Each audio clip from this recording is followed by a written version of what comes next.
ወተት፣ አይብ፣ እርጎ፣ አይስክሬም የመሳሰሉትን የወተት ተዋጽኦች ከተመገባችሁ በኋላ ሆዳችሁ መጮህ፣ ማጉረምረም እንዲሁም መነፋት እና መጸዳጃ ቤት መመላለስ ብታበዙ ምን ትላላችሁ?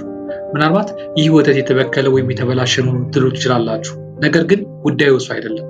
ይህ ላክቶስ ኢንቶለራንስ ይባላል። ሰላም ጤና ይስጥልኝ። ይህ ዋይኬ ሄልዝ ኢንዱስትሪ ዩቲዩብ ቻናል ነው። ዛሬም እንደተለመደው አዲስ የጤና ርዕስ ይዘንላችሁ ቀርበናል።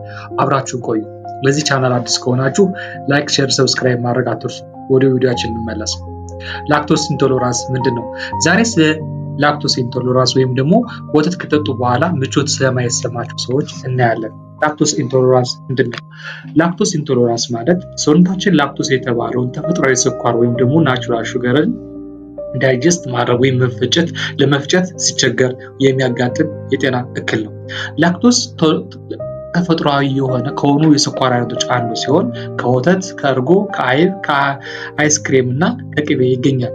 ይህን ላክቶስ የተባለውን የምግብ ይዘት ለመፍጨት ሰውነታችን ላክቴዝ የሚባል ኢንዛይም በስሞል ኢንተስታይን ወይም ደግሞ በቀጭን አንጀት በኩል ያዘጋጃል ማለት ነው።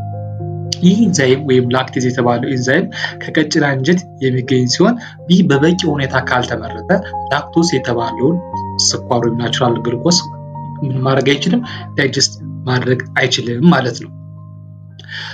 ሰውነታችን ላክቶስ በቂ ሁኔታ ማፍጨት ወይም ደግሞ ዳይጀስት ማድረግ ካልተቻለ ምን ይከሰታል? ሰውነታችን ላክቶስን ባያገኝ ምን ያደርጋል ማለት ነው? የተመገብነው ምግብ ወይም ደግሞ ይሄ ላክቶስ ኢንዛይም ወደ ከቀጭን አንጀት ወደ ወፍራም አንጀት ወይም ደግሞ ላርጅ ኢንተስታይን ይሄዳል። በላርጅ ኢንተስታይን ባሉ ባክቴሪያዎች ደግሞ ምን ይደረጋል? ፈርሜንትድ ይደረግ ወይም ይብላላል ማለት ነው። በዚህ ጊዜ ጋዝና አሲድ እንዲፈጠር ያደርጋል።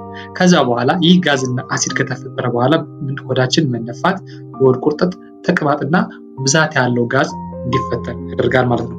ለዛ ነው የወተት ተዋጽኦችን ከተመገብን ከ30 ደቂቃ እስከ 2 ሰዓት ባለው ጊዜ ውስጥ ከላይ የዘረዘርናቸውን ምልክቶች የምናያቸው። አንድ ሰው የላክቶስ ኢንቶለራንስ እንዳለበት ምን አይነት ምልክቶችን እናያለን ከተባለ አንደኛው የሆድ ቁርጠት፣ የሆድ መጮህ፣ ፈስ፣ ተቅማጥ፣ ማቅለሽለሽ የመሳሰሉት ምልክቶች ይታያሉ።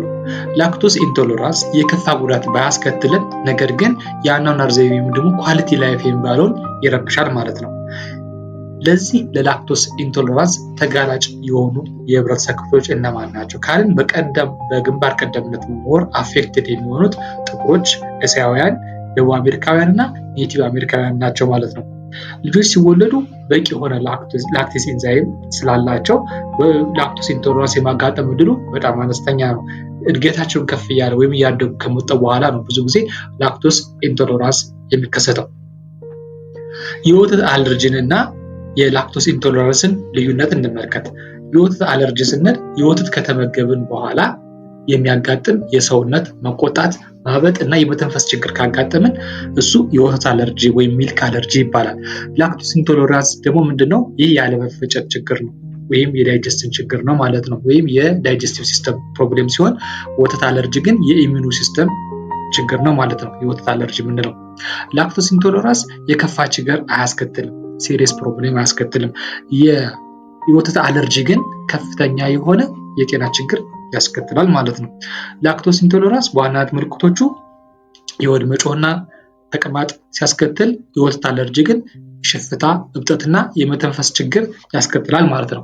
የወተት አለርጂ ችግር ካጋጠመ ማለትም እብጠት፣ መተንፈስ ችግር እና የሰውነታችን ላይ የሚወጣ ሽፍታ ካለ በአፋጣኝ የሕክምና አገልግሎት ማግኘት ስላለብን ወደ ሐኪም ቤት መሄድ አለብን ማለት ነው።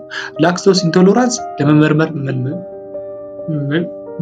ኢንቶለራንስን ለመመርመር ምን ያስፈልጋሉ ካለን አንደኛው የበሽታው ምልክትና ታሪክ ነው። ሰውየው ምን ከወሰደ በኋላ ወተት ከጠጣ ወይም ደግሞ የወተት ተዋጽኦችን ከተመገበ ከስንት ሰዓት በኋላ ነው የሆድ መነፋት፣ መጮህ እና ሽንት ቤት መመላለስ ያጋጠመው የሚለውን ነገር ማየት ወይም ደግሞ ክሊኒካል ሂስትሪ እና ሳይንስ ሲምፕተም እናያለን። ሁለተኛው የላክቲክ ኢሊሚኔሽን ቴስት ይባላል። ላክቲክ ኢሊሚኔሽን ቴስት ማሰራት እና ሃይድሮጅን ብሪዝ ቴስት የሚባለውን በሕክምና ባለሙያው ሊታዘዝ ይችላል ማለት ነው። ሕክምና ውስጥ ምንና መፍትሄው ምንድነው ካልን በዋናነት 4 መፍትሄዎችና ህክምናዎችን እናያለን ለላክቶስ ኢንቶለራንስ። አንደኛ የላክቶስ አጠቃቀም መቀነስ ወይም ማስወገድ ያስፈልጋል። ወተት፣ አይብ እና አይስክሬም የመሳሰሉት ምግቦችን ከተቻለ መቀነስ መተው፣ ካልተቻለ ደግሞ በመጠኑ መቀነስ ማለት ያስፈልጋል። እንዲሁም ደግሞ ላክቶስ ፍሪ የሆኑ የወተት ተዋጽኦችን እነሱን መጠቀም ይቻላል። ሁለተኛ አነስተኛ የላክቶስ መጠን ያላቸውን የምግብ ይዘቶች መጠቀም፣ ለምሳሌ ሃርድ ቺዝ የሚባለውን እሱን መጠቀም። እርጎ ደግሞ የተሻለ ነው። የላክቶስ ኢንቶለራንስ እንትኑ በጣም አነስተኛ ስለሆነ አነስተኛ መጠን ስላለው እርጎ መጠቀምም ይቻላል ማለት ነው። ሶስተኛው የላክቶስ ኢንዛይም ታብሌቶችን መውሰድ ነው። ወተት ከመጠቀማችን በፊት ይህ ላክቶስ ታብሌቶችን በመውሰድ የላክቶስ ዳይጀሽን ፕሮሰስን ምን ማድረግ ይቻላል? ማስተካከል ይቻላል ማለት ነው። የመጨረሻው ይህ ወተት፣ አይብ፣ እርጎ መውሰድ ካልቻለን የካልሲየም እጥረት ያጋጥመናል። እውነት ነው። የካልሲየም እጥረት ብዙ ጊዜ ካልሲየም በዋናነት እነዚህ ከወተት ተዋጽኦች ይገኛል። ስለዚህ እነዚህ ወተት የማይወስዱ ሰዎች ላክቶስ ኢንቶለራንስ ያለባቸው ሰዎች ለካልሲየም ወይም ደግሞ ሃይፖካልሲሚያ እንዳይጋለጡ ምን ያደርጉ ከተባለ ምን ማድረግ አለብን? የካልሲየም ምንጮችን ከሌላ የምግብ ዘሮች መፈለግ። ለምሳሌ ከአረንጓዴ ቅጠላቅጠሎች፣ ከባቄላ፣ ከአሳ እና ከመሳሰሉት የካልሲየም ንጥረ ነገርን ማግኘት ይቻላል ማለት ነው። ስለዚህ ያለ ወተት ጤናማ ህይወት መከተል እንችላለን ማለት ነው። ለዛሬ የነበረን ፕሮግራም ይመስላል። ይህ አስተያየት ካላችሁ እንደተለመደው ኮሜንት ቦክስ ላይ አስቀምጡልን። እናመሰግናለን። በጤና ቆዩ።